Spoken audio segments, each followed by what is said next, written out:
Ce n'est pas banal, une dizaine de producteurs laitiers étaient assis aux côtés des élus du conseil régional.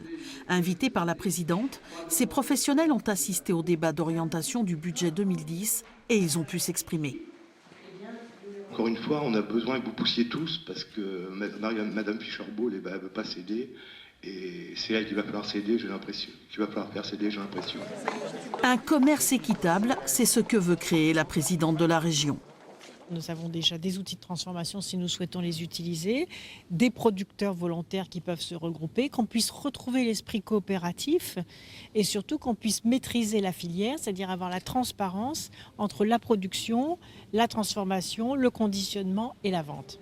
L'orientation du budget 2010 prend en compte les difficultés de la filière lait, mais elle s'est fixé d'autres priorités comme la croissance verte, avec la création d'entreprises, des aides à l'éducation et à la formation, sans augmenter les impôts. Dans les rangs de l'opposition, on crie à l'immobilisme.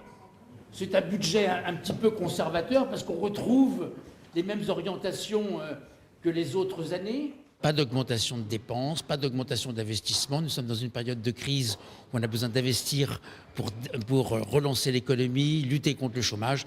Et nous, on ne bouge rien. Nous économisons ou nous supprimons des gaspillages, là il y en a, pour pouvoir investir dans les projets du futur, dans les projets d'avenir. C'est-à-dire que nous réussissons l'exploit de ne pas augmenter les impôts. Pour 2010, Ségolène Royal veut mettre le cap vers la reconversion écologique de l'économie régionale et faire du Poitou-Charentes un territoire phare. La campagne est lancée.